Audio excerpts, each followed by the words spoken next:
설 연휴 또 큰 사고가 발생했습니다. 김해공항에서 발생한 항공기 화재 소식에 많은 분들이 크게 놀라셨을 것 같습니다. 무안공항 참사 한 달 만에 발생한 일이라 항공기 안전에 대한 우려가 커지고 있습니다. 자, 일단 오늘부터 이 불이 왜 났는지 합동 감식이 진행된다고요? 네, 맞습니다. 지난 28일에 김해공항에서 발생한 사고였는데요. 당시 영상을 보시면 지난 28일 밤 10시 15분쯤이었습니다. 김해공항에서 홍콩으로 이륙하려던 에어부산 항공기 꼬리 부분에서 불이 시작이 됐고 순식간에 항공기 전체로 번졌습니다. 당시 이 항공기에는요, 승객 169명과 승무원 등 7명, 모두 176명이 타고 있었는데 화재 발생 20분 만에 모두 비상 탈출에는 성공을 했습니다. 그리고 소방당국은 대응 1단계를 발령을 해서 1시간 10분 만에 불을 모두 진압했습니다. 그리고 오늘 오후부터 이제 합동 감식이 진행될 예정인데요. 국토부에 따르면 사고 직후 현장에서 항공기 양쪽 날개와 엔진은 손상되지 않은 것으로 확인됐다고 이제 밝혔고 테러 용의점 또한 밝혀지지 않았다라고 전했습니다. 예. 아니 왜 비행기에서 불이 날까? 그것도 선반, 이 좌석 위에 있는 선반 있지 않습니까? 거기서 불이 시작된 것으로 현재까지는 알려지고 있습니다. 불이 났을 당시 상황 승객들의 이야기로 들어보시겠습니다. 불이 갑자기 올라오더라고요. 네. 그 신칸에서. 불이 올라오고 나서부터 막 연기가 안에 엄청나게 났습니다. 연기 그대로. 그때부터 승객들이 막 앞으로 밀리면서 승무원들 말은 아예 안 들리고 사람들이 소리 지르는 것만 들렸어요. 지금 넣었던 칸인데 아마 승무원이 한 분이 배터리 뭐 이런 말 하는 걸 들었어요. 배터리 누가 넣었냐. 예. 자, 배터리 얘기가 나오고 있어요. 현재까지는 보조 배터리가 이 화재의 원인인 것 같다 이렇게 추정되고 있다고요? 그렇습니다. 기내 선반의 그 짐칸에서 당시에 이제 연기가 나고 어쨌든 불똥이 떨어졌다 이런 이제 승객들의 증언이 나오면서 당시에 보조 배터리에서 이런 화재가 발생한 게 아닌가, 여기에 압력이 가해져서 화재가 발생한 것이 아닌가 이렇게 지금 조금 추정을 하고 있는 입장이고 이 당국에서는 지금 보고 있을 때 휴대폰 보조 배터리로 인해서 5, 6회 정도 지금 이 화재가 발생을 했다 보니까 아무래도 이 휴대용 보조 배터리로 인해 가지고 이런 사고가 발생을 한 것이 아닌가 이렇게 추정을 하고는 있는데 일단 당국에서 오늘 직접적으로 뭐 합동 감식도 나갈 것이라고 하고 있는 만큼 이 휴대용 보조 배터리 이외에도 혹시나 항공기 내에 뭐 합선이 발생해서 이런 화재가 발생한 게 맞는지 뭐 이런 부분에 대해서도 종합적으로 지금 뭐 검토를 해보겠다라는 입장입니다. 그러니까요. 저 선반에 짐 올려놓는데 이 배터리 같은 경우는 한번 이렇게 충격을 주면 열이 발생을 하거든요.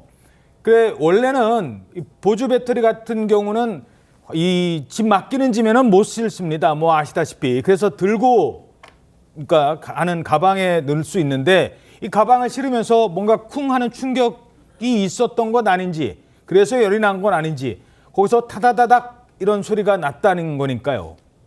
그런데 이게 비행기가 뜨기 전에 발생했으니 망정이지 만약에 하늘 나는 중에 이런 일이 발생했다면 정말 생각만 해도 아찔합니다.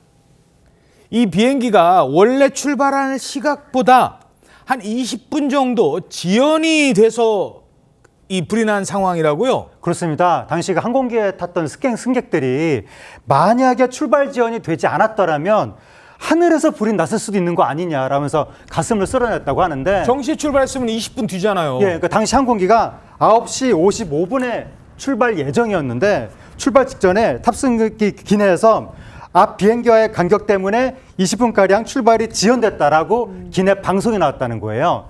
그 후에 대기하던 도중에 화재가 발생했다는 겁니다. 예. 그래서 만약에 정시에 출발했다면 이게 어떻게 됐을지 모르는 건데 더군다나 이륙 직전에 항공유를 가득 채운 상태였었고 당시에 강풍이 불었기 때문에 무슨 일이 벌어질지 알 수 없는 아찔한 상황이었습니다. 자, 그리고 이번 사고 이후에 에어부산 측의 대처가 적절했는지를 놓고도 많은 지적들이 나오고 있다고 합니다.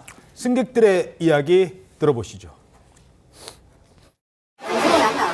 불이 났어요. 문 좀 열어달라고 하셔가지고 사람들이 너무 이제 자기 살라고 막 미치길래 무서워가지고 안내방송은 당시에는 안 나왔고요.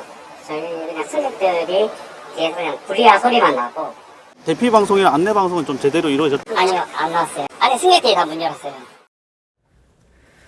일단 승객들 얘기는 안내방송 없었고 비상구도 승객이 열었다. 물론 좀 더 확인이 필요해 보입니다. 이 사고 원인과 관련된 일일 수도 있기 때문에 지금 여러 주장이 나오고 있어요. 네, 일부 승객들의 증언에 따르면요. 안내 방송이 나오지 않아서 기내에 극도의 혼란 상태가 벌어졌다고 말을 했습니다. 불꽃이 튀는 상황에서 승무원의 안내가 없었고 승객들이 저마다 소리를 지르면서 아수라장이 됐다는 건데요. 어디에 어떻게 대피를 해야 될지 모르는 상황에서 승무원들의 목소리가 들리지 않을 정도로 혼란 상태였는데 어디로 대피해라, 짐을 놓고 몸만 대피해라 이런 안내가 없었다는 겁니다. 또한 이 과정에서 승객이 직접 그 비상구 문을 열어서 탈출했다는 주장도 나왔는데 승객이 열었다고요? 네, 여기에 대해서요. 에어부산 승무원들의 조치가 적절하지 않았다라는 지적이 나오는 가운데 이에 대한 에어부산 측의 입장을 좀 들어봤습니다. 좀 빠른 속도로 발화가 돼서 안내방송을 저희가 못할 정도로 긴급한 상황이라 일단 빨리 비상 탈출 결정하고 보통 비상구역에 착수할 비상시 손님 이제 도와주셔야 된다고 안내를 다 하기 때문에 거기에 일단 동의를 하셨다면 이제 그 손님은 뭐 비상시에는 일단 탈출 비상문을 개방할 수 있거든요. 자, 그 문을 승객이 열었다. 매뉴얼에 따라 대처를 했고 승객이 비상구를 연 이것도 매뉴얼에 따른 것이다라고 얘기를 하네요. 자, 그런데 사고 이후에 항공업계 관계자들이 주목하는 점이 있다고 합니다. 비상구, 이건 아무나 함부로 열어서는 안 됩니다. 라는 글입니다. 이건 무슨 얘기입니까? 네, 그러니까 승무원의 안내를 따르지 않은 상태에서 승객이 임의로 비상구를 열었을 때 그때 이제 위험할 수 있다 이런 이야기가 나오고 있는데 이게 항공업계 관계자들만이 이제 올릴 수 있는 그 커뮤니티에 보게 되면 당시에 승객이 본인 임의로 이런 그 문을 열게 되면 슬라이드가 찢어질 수가 있고 그리고 공기가 유입이 돼서 화재가 더 커질 수 있다. 이렇게 이제 우려를 표했습니다. 그러면서 엔진이 정지가 되지 않은 상태에서 임의로 이 비상구를 열어버리게 되면 전방에 있는 경우에는 이 공기 흡입구로 이렇게 사람이 뒤로 밀려나가 버리고 그리고 뒤쪽으로는 또 이제 후방으로 또 이제 바람이 작용하기 때문에 뒤로 또 사람이 날아가 버릴 수 있기 때문에 이렇게 이제 승무원의 지시를 따르지 않은 상태에서 임의로 지금 비상구를 열게 되면 훨씬 더 많은 인명피해가 발생할 수 있어가지고 절대로 이런 비상사태가 발생했을 때는 이 승무원들의 지시를 따르는 것이 꼭 필요하다고 합니다. 예.